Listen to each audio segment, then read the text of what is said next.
नमस्कार। हाँ। आज हम कुछ खास स्रोतों पर बात कर रहे हैं। हाँ, ये स्रोत बताते हैं कि यीशु मसीह के मृतकों में से जी उठने मतलब पुनरुत्थान के पीछे क्या कारण थे। बिल्कुल, हमारे पास बाइबल के कुछ अंश हैं और उनकी व्याख्याएं भी। और हम समझने की कोशिश करेंगे कि इन स्रोतों में जो मुख्य धार्मिक तर्क दिए गए हैं हाँ, कि ये पुनरुत्थान इतना जरूरी क्यों माना गया। सही।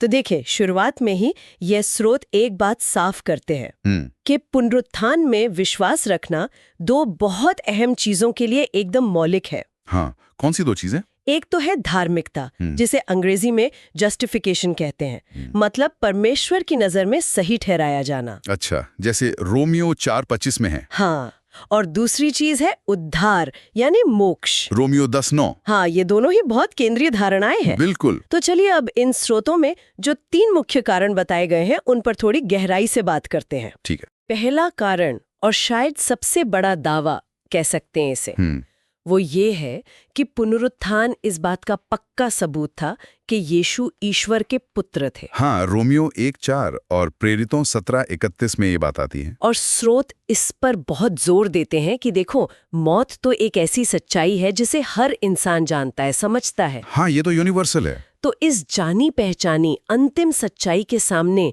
मौत पर विजय पाना, ये एक ऐसी घटना थी जिसने यीशु को एकदम अलग खड़ा कर दिया। मतलब बुद्ध या मोहम्मद जैसे दूसरे महान शिक्षकों से भी अलग। हाँ, स्रोत तो यही कहते हैं। और यूहन्ना 2:19 में तो यीशु ने खुद ही कहा था। क्या कहा था? कि वो अपने शरीर रूपी मंदिर को नष्ट होने देंगे और 3 दिन में फिर से खड़ा कर देंगे। अच्छा, तो ये पहले से बताया गया था। हाँ, और देखिए, यहाँ दिलचस्प बात ये भी है कि स्रोत इसे सिर्फ कोई चमत्कार, कोई करिश्मा नहीं कह रहे। नहीं, वो इसे प्रमाण कह रहे हैं, सबूत। हाँ, प्रेरितों 17:31 में लिखा है, सब मनुष्यों के सामने इसका प्रमाण दिया है। एग्जैक्टली।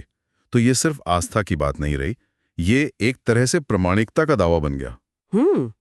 मौत जो सबके लिए अंत है, उसके बरक्स ये एक अद्वितीय घटना। बिल्कुल सही कहा। ये प्रमाण वाली बात सोचने पर मजबूर करती है। अब दूसरा कारण, वो भी इससे जुड़ा हुआ और बहुत अहम है। बताइए।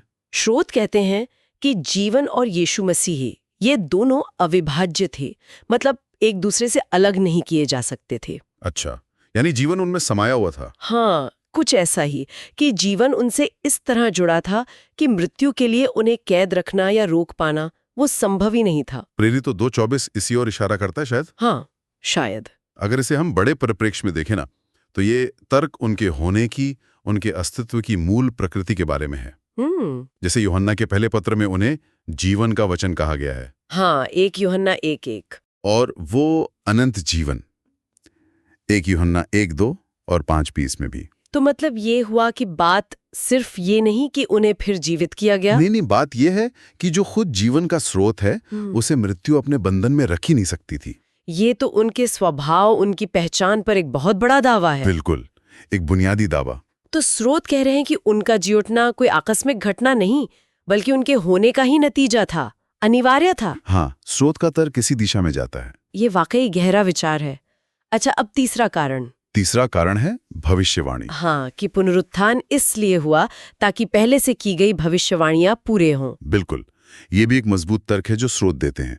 प्रेरितों 13:33-35 में पुराने नियम के भजनों का, साम्स का हवाला है, जहाँ ये लिखा होने का दावा है कि मसीह जी उठेंगे। हाँ, और एक खास बात और कही गई है। क्या? कि उनका शरीर सड़ने नहीं पाएगा, वो पवित्र जन सड़न नहीं देखेगा। अच्छा, ये लाजरस वाली घटना से अलग है फिर? हाँ, बिल्कुल अलग।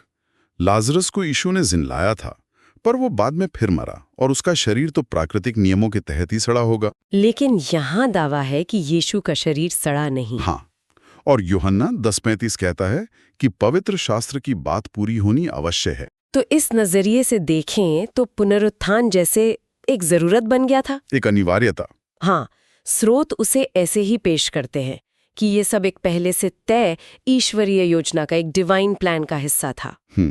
ये घटना यीशु के जीवन और मृत्यु को सीधे पुराने नियम की कथाओं और भविष्यवाणियों से जोड़ देती है। और तर्क ये है कि धर्म ग्रंथ का लिखा पूरा होना ही था, इसलिए पुनरुत्थान उस बड़ी कहानी का एक जरूरी अनिवार्य हिस्सा बन गया। तो अगर हम इन सब बातों को एक साथ रखें तो ये स्रोत पुनरुत्थान को कई तरह से अहम बताते हैं, ये धार्मिकता के लिए जरूरी है? हाँ, परमेश्वर की नजर में सही ठहराए जाने के लिए। ये यीशु के ईश्वर पुत्र होने का पक्का सबूत है। अकाट्य प्रमाण। ये उनके जीवन स्वरूप स्वभाव का नतीजा है जिसे मौत रोक नहीं सकती थी, क्योंकि वो खुद जीवन है। और ये प्राचीन भविष्यवाणियों की अनिवार्य पूर्ति है। सही का। और बार बार यही बात आती है कि ये घटना उन्हें इतिहास के बाकी लोगों से बिल्कुल अलग करती है। हाँ, ये विशिष्टता पर जोर दिया गया है। बिल्कुल।